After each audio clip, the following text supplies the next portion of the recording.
The Earth. Is it really just a big ball floating in space? Spinning on its axis at 1,000 miles per hour? Hurtling around the sun at 67,000 miles per hour? Whizzing through the Milky Way at a milk-curdling speed of over 500,000 miles per hour? And warp driving through the heaven at over 500 million miles per hour? And what about the sun? Is it really 93 million miles away and close to 1 million miles in diameter, with a circumference of nearly 3 million miles? And it's constantly illuminating half of our entire Earth's surface with the rotation of the Earth, creating our 24-hour days, our night and days? Or, shh, the Earth is flat.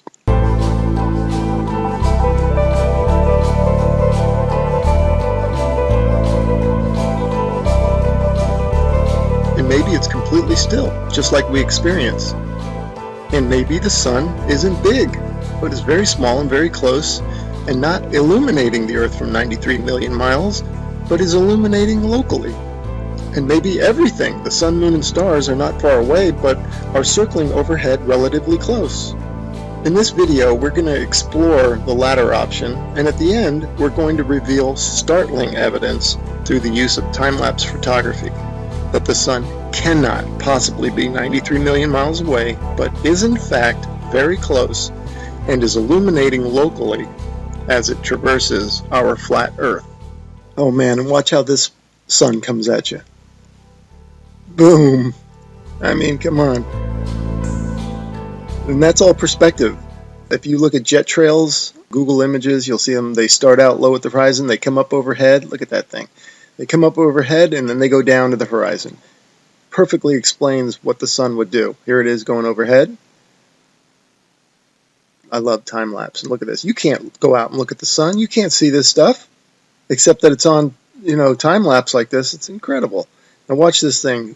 It's sweeping. The sun over flat Earth is doing a big circle, right?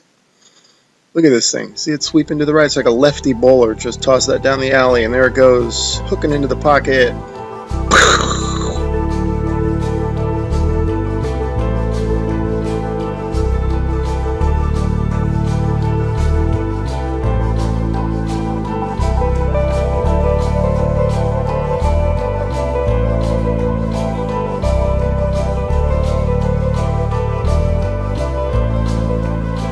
See how the clouds angle down to the horizon. And shot it there. That's exactly how the sun would do on flat Earth. Okay, back to the Copernican principle, and this is what they tell us. The sun is 93 million miles away. Now, I'm going to show you evidence through sunsets that shows the sun light following the sun over the horizon, and it shrinks as it goes over. Now there's no way it would do that if the sun is 93 million miles away. Okay, first I'm going to show you some footage from the ISS.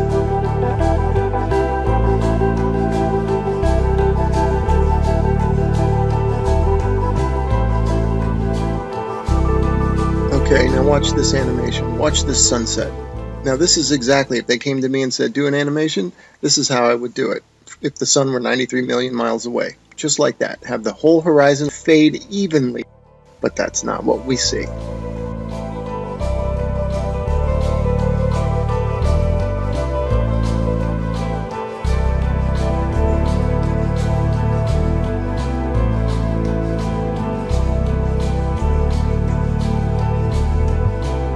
Okay, wow, look at that. Look how the light lifts off the ground like a big wedge, or like lifting up a sheet of paper.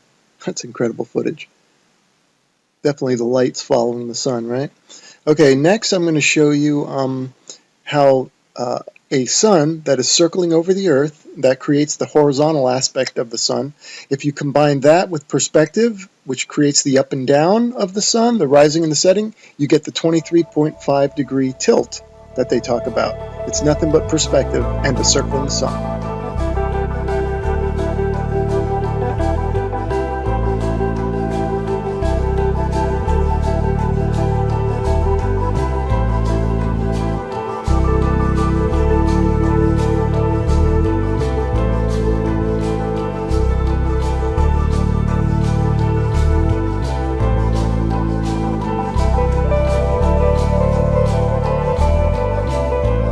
Here's another sun sweeping out a big circle.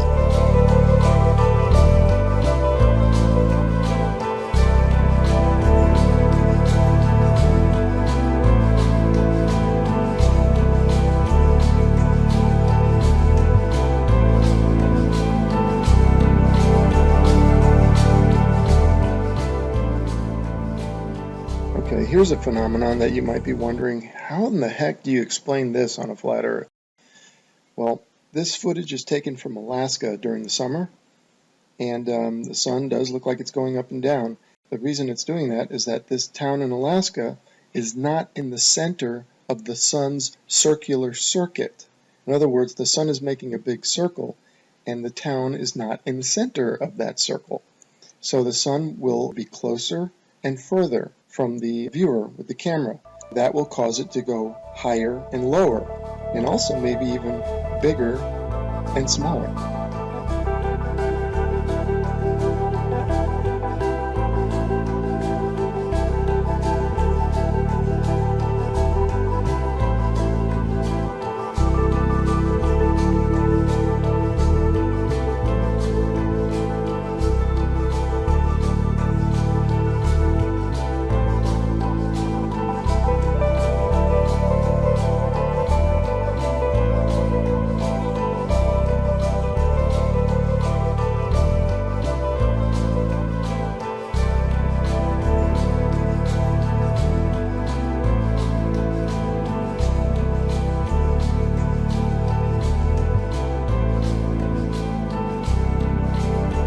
Look at the high altitude airplane. Remember, this is from a high altitude balloon, so that airplane is probably at cruising altitude. Notice how it looks like it's going up from the horizon. That's exactly how the sun will rise, because that plane is staying parallel to the ground. And now watch, it'll go down to the other horizon. All right, again, perspective, that's how the sun will set. And forget the big ball, that's just due to a GoPro camera. But see how the sun, that's the point of this. And then also, look at the size of the sun, man. Look at that thing. I mean, there's something to it to say that we're higher up our view and the sun looks bigger, and it looks like it's not as high in the sky as it does when we're on the ground. Something to that.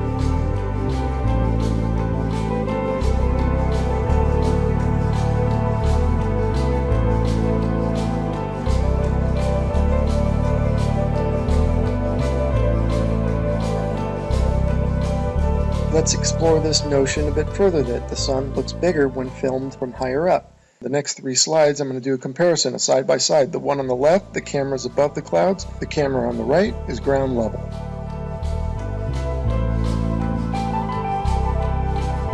And the point for the side by side comparison from the ground level and the level above the clouds is that above the clouds we're only maybe a mile or so up, and if the sun appears to be closer to the camera, well, that means it's probably much closer, because if the sun were 93 million miles away, a mile closer wouldn't make any difference at all to its visual appearance.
Okay, here's a little illustrator or a little cartoon from a website called timeanddate.com. It's really funny that they would have a perfect illustration of a sun rising and setting on a flat earth due to perspective. You'll notice that it rises from below the horizon and sets below the horizon. Now you might be saying, well, how's that possible? I can see now you're saying that it rises and lowers due to perspective, but how does it disappear below the horizon? Well, I got a theory about that. Because of the fact that all parallel lines and planes converge at your eye level horizon, this is according to the perspective, I'm not making this up.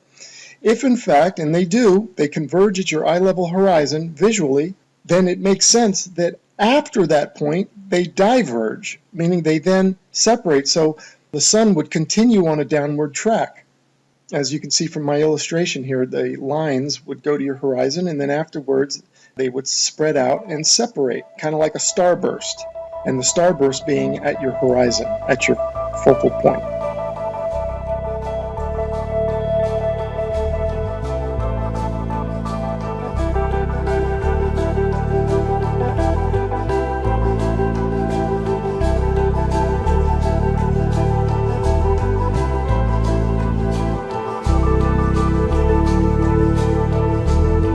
Anyway, without further ado, we're going to start talking about, and I'm going to start showing you the time lapse of the sunsets that I'm talking about that clearly show the sun is close and illuminating locally. Here we go.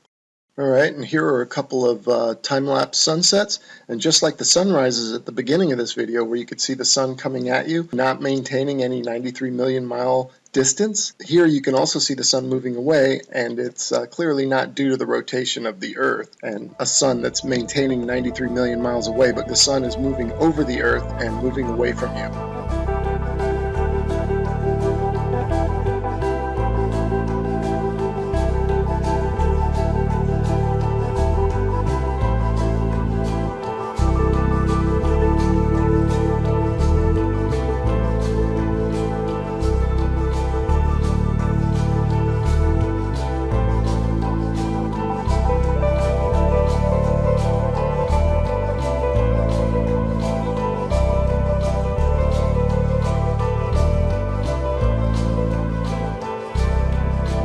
Okay, these next three slides, the sun is almost set already behind the horizon, but watch as the sunlight shrinks and follows the sun. It's definitely a locally illuminating sun, not far away, not very big, and definitely not 93 million miles away.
Okay, remember this video from the beginning of the video? I showed you this one and how it's circling over the Earth, and watch it sweep to the right like a bowler bowling it in there for a strike. Okay, now I want you to pay attention to the way the light follows the sun. The sunlight's going to shrink, right, as it follows the locally illuminating sun. Watch this. See it shrinking, following the sun? You do not get that if the sun is 93 million miles away. The entire horizon should fade evenly, just like this supposed shot taken from space of the Earth. You can clearly see the way they depict it. They depict the demarcation between day and night, or light and dark, as a long straight line. And you can see the long straight line moving as one solid piece. That means that the sunset should all fade, the entire horizon should fade evenly. But that's not what we observe, as we will see and as we've seen in the footage so far. The sunlight shrinks and follows the sun over the horizon. So these time-lapse sunsets are definitely the nail in the coffin for heliocentrism. But this particular one here, shot from above the clouds from this observatory, is the final nail in the coffin. Look at how the sun just shrinks and the light shrinks to nothing. That cannot happen, as I showed you in the when the sun illuminates the entire Earth, which it does from 93 million miles away. It has to. You don't get this isolated look at the sunlight trailing the sun. That's only possible with a small sun, close, not very high, illuminating locally. I mean, if this isn't proof to you, then you gotta take the blinders off.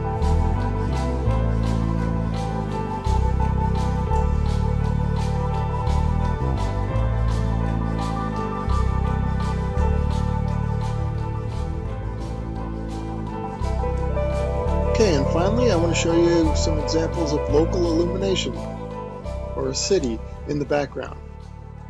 This is from Grand Canyon National Park. You can see Las Vegas is one of them. You can see the stars going down, so you know that's not the sun. That's the glow of Las Vegas, it says. You can see that's local illumination. I'm just making an example showing you here's Tuba City and a little bit of Flagstaff. Now, in this one here, you see two lights. Obviously, we don't have two suns, but these are two cities lit up, and it's just to show it looks just like the sun going over the horizon. That's the point of me showing that. That's local illumination at work. The sun is not 93 million miles away, because if it was, the entire horizon would fade evenly, and the entire horizon would fade at the same time. Not what we see here, which is the small sun cruising over the Earth, and the light is following it. Case closed.